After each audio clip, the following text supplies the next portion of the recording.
حاجی کے لیے ایک تو پاسپورٹ ہو گیا، دوسرا حاجی کے لیے اس کا احرام ہے.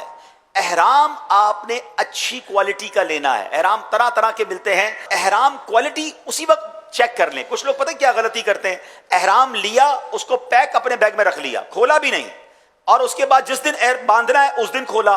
اچھا بعض اوقات تو ایسا بھی ہوتا ہے کہ احرام جو ہے وہ ایئرپورٹ پر جا کر کھول رہے ہوتے ہیں، اب پتہ چلا وہ میری سائز کا ہی نہیں ہے.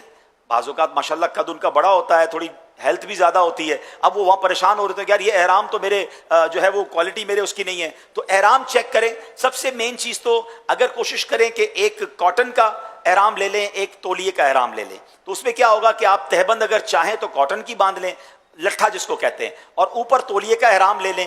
جب ایک ایک سیٹ لیں گے تو آپ کے پاس ایسے 2 سیٹ بن جائیں گے. ایک بھی لیتے ہیں تو حرج نہیں ہے، لیکن جیسے میں نے کہا کہ تھوڑا سا ایکسٹرا لے کر چلیں. ماشاءاللہ جب جا ہی رہے ہیں اتنا خرچ کر رہے ہیں تو یہ بھی آپ کے پاس ہونا چاہیے. کچھ احرام پر کلف لگا ہوا ہوتا ہے، ٹھیک ہے.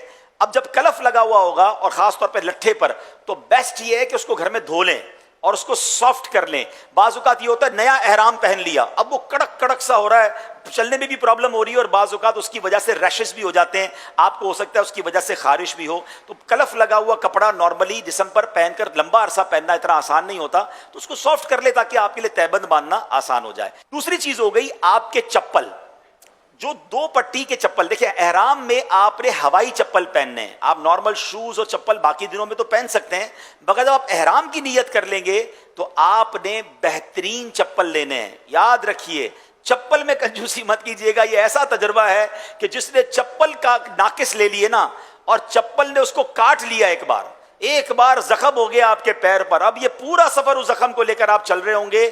تو چپل کا تو میں مشورہ دوں گا کہ آپ وہ چپل خرید بھی لیں، اور خرید کر پاکستان میں ہی اپنے وطن میں چلنا بھی شروع کر دیں. اس کو تو یہیں چینج کر لیں، نہیں یار یہ میرے پیر میں صحیح نہیں آ رہا، دوسرا لے لیں. تیسرا چیک کر لیں. اور جو چپل آپ کو مافک آ رہا ہے نا کہ یار پیر بالکل مزیدار ہے، سافٹ ہے، اب ایسے کم از کم 1-2 لے لیں یا 1-3 لے لیں، کیونکہ وہاں کھو بھی سکتے ہیں. تو چپل اچھی خریدیں، احرام اچھا خریدیں. اور تیسرا آپ نے بیگ اچھا خریدنا ہے. ٹھیک ہے، بیگ کیوں اچھا خریدنا ہے؟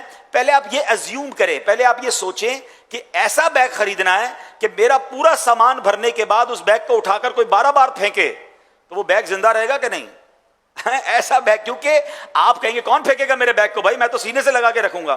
حضرت آپ شاید احتیاط سے رکھیں گے، مگر جو ایئرپورٹ کا اسٹاف ہوتا ہے آپ کا بیگ اٹھا کر باقاعدہ بیلٹ پہ پھینکا جائے گا، بیلٹ سے اٹھا کے جہاز میں رکھا جائے گا، جہاز سے پھر بیلٹ پہ رکھا جائے گا، پھر بس کی چھت پہ رکھا جائے گا یا بس کے اندر ڈالا جائے گا، بس سے نکالا جائے گا. اتنی جگہ اس کے ساتھ وہ کچھ ہوگا کہ جس کا آپ تصور نہیں کر سکتے. تو بیگ اگر آپ کا مضبوط نہیں ہے اور اس کا ہینڈل ٹوٹ گیا، اس کی زپ ٹوٹ گئی، تو پھر آپ پھر بڑی تکلیف میں آ جائیں گے. تو یہ 3 چیزیں بیسٹ لینی ہیں. چوتھے نمبر پر بیگ لیتے وقت، یہ بیگ بھی ہم دکھاتے ہیں آپ کو، بیگ میں بھی کیا کرتے ہیں، غلطی کرتے ہیں لوگ. اچھا یہ اب ٹرالی بیگ تو سب کے بہت مشہور ہیں. اب دیکھیں ٹرالی بیگ میں بھی آپ نے یہ 4 پہیے والا بیگ لینا ہے. کوشش کریں، یہ دیکھ رہے ہیں 4 پہیے. اس کا فائدہ پتہ کیا ہے؟ اگر 2 ویلر بیگ ہوگا تو آپ اس کو یوں چلائیں گے نا تو آپ کے ہاتھ پہ بوجھ آ رہا ہوگا. اگر 20 کلو کا بیگ ہے تو آپ کو مشکل ہوگی چلانا، لیکن اگر 4 پہیوں والا بیگ ہے تو جیسے آپ چل رہے ہیں آپ کے ساتھ یہ بھی چل رہا ہوگا، تو بہت سکون کے ساتھ آپ اس بیگ کو لے کے ٹریول کر سکیں گے. تو کوشش کیا کریں بہترین بیگ 4 ٹائر والا لیں. اچھا کچھ لوگ ٹرالی کے بغیر والا بیگ لیتے ہیں جو ہاتھ سے اٹھاتے ہیں. دیکھیں اگر آپ گاؤں وغیرہ کے ہیں تو ماشاءاللہ وہ تو تگڑے لوگ ہوتے ہیں، وہ اٹھا لیتے ہیں. ہم شہر کے لوگ اگر 5-10 کلو کا بیگ بھی ہاتھ میں ہے نا تو 1-8 کلومیٹر کے بعد وہ 5 کلو کا بیگ 50 کلو کا لگنا شروع ہو جاتا ہے. یہ اسکول بیگ آپ کو مینا عرفات کے لیے کام آئے گا، اور یہ آپ اپنے کاندھے پر آسانی سے پہن لیں گے. ایک کاندھے پر پہن لیں، دونوں پہ پہن لیں، تو اب آپ کا اس کا فائدہ کیا ہوگا کہ آپ کے دونوں ہاتھ خالی ہوں گے. بیگ کمر پر ہے، آپ کے ہاتھ خالی ہیں، آپ نے تسبیح پڑھنی ہے، آپ چل رہے ہیں، آپ بڑے ریلیکس ہوں گے.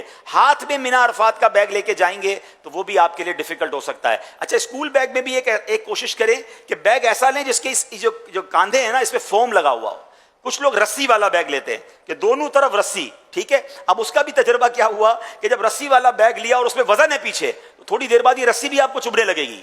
تو جب یہ سافٹ ہوگا تو یہ آپ کو تکلیف نہیں دے گا. تو انشاءاللہ آپ یہ دیکھیں نا، آپ کہیں گے یار یہ مہنگے مہنگے خرچے کروا رہے ہیں، اس نیت سے لیں کہ انشاءاللہ ان تمام چیزوں کے ساتھ کم از کم 12 بار مدینے جاؤں گا انشاءاللہ. تو یہ پھر کام آ جائے گا، آپ کے ساتھ بار بار جائے گا. تو خرچہ یہ آپ کو وصول ہے، ورنہ یہ وہ کنجوسی ہے کہ جس کی وجہ سے آگے جا کے ڈیفیکلٹی ہو جائے گی.